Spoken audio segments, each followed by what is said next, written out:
Hello everyone, welcome back. So today we're going to be talking about chapter 14, which is the nervous system. So we're going to learn about the different parts of the nervous system. We're going to learn how the cells communicate with one another, the different types of cells that you find within the nervous system. So if you're ready, let's go ahead and get started. The system receives and processes sensory information from both external and internal environments. It has two major divisions.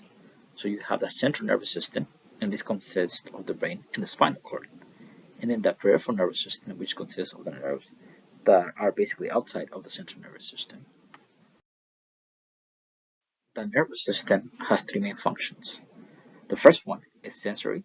So you have sensory receptors that respond to stimuli by generating nerve signals that travel via the peripheral nervous system to the central nervous system. And then you have intuition, which is the central nervous system sums up the input that it receives from all over the body and stores it as memories and creates more motor responses. And then you have motor, so generates motor output, which travels from the central nervous system to the peripheral nervous system to the muscles, glands, and other organs in your body. So the nervous system contains two main cell types. So you have neurons and then you have neuroglia. Sometimes they're called just glia cells. So neurons are the ones that are involved in the action potentials. So those are the ones that are involved in releasing neurotransmitters. And then you also have neuroglia. And the purpose of the neuroglia is to support and nourish neurons.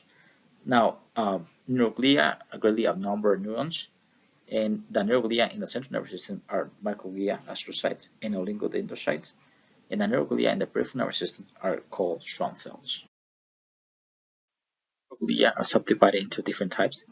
So you have the microglia, which are the ones that actually help the cell to fight bacteria and also remove cell debris. You have astrocytes, which provide metabolic and structural support directly to the neurons. And then you have oligodendrocytes. They actually wrap around the neurons and they form myelin sheaths in the central nervous system. And then you have Schwann cells. Those are the ones that form myelin sheaths in the peripheral nervous system. There are three main types of neurons, and this is based on the function that they do. You have sensory neurons, interneurons, and motor neurons. Sensory neurons carry nerve signals from the sensory receptors to the central nervous system. Sensory receptors detect changes in the environment. Now, the interneurons are only found within the central nervous system. They actually receive input from sensory neurons and other interneurons, and they sum up all the signals received from the other neurons. They communicate with the motor neurons. So the motor neurons carry nerve impulses away from the central nervous system to an effector, such as, for example, a muscle fiber, organ, or a gland, and then carries out the response to the environment change. Typical neuron has three main structures. So you have the cell body, you have the dendrites, and then you also have the axons. So the cell body contains the nucleus and other organelles, so typical organelles that you actually find on a regular cell. Dendrites, there are extensions of the cell body that receive signals from the sensory receptors or other neurons. And you have the axons.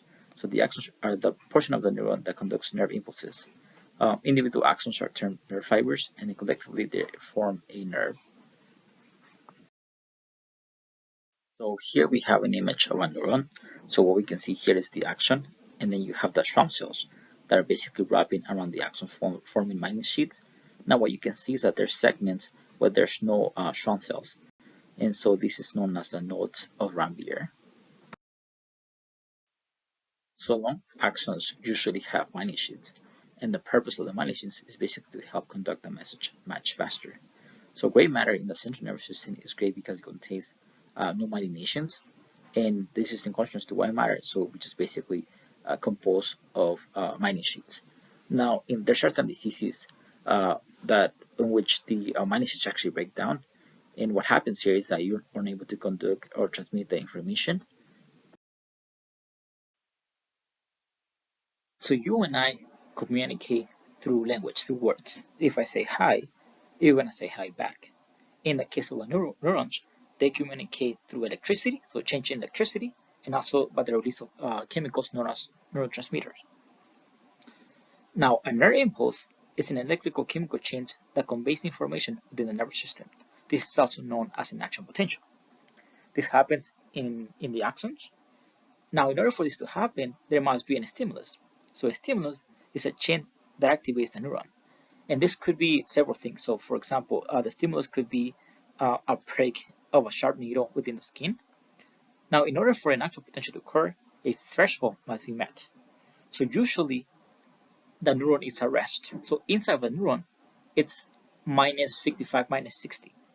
In order for an actual potential to occur, then that change in voltage has to be greater than minus 60. So usually, you're going to have two neurons that are in close proximity to one another.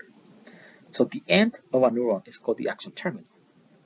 And what's going to happen is that the axon terminal is going to be close proximity either to the dendrite or to the cell body of another neuron. Specifically, the gap, it's called the synapse. So two neurons are close proximity to one another. However, they're not physically touching. There's actually a small gap. And that gap is called a synaptic cleft. Now what happens is that the presynaptic neuron, that means that the neuron that's before, is going to release neurotransmitters. And that neurotransmitter is going to bind to our receptors in the postsynaptic neuron and is going to activate it. Usually, neurotransmitters are found in vesicles in the presynaptic neuron.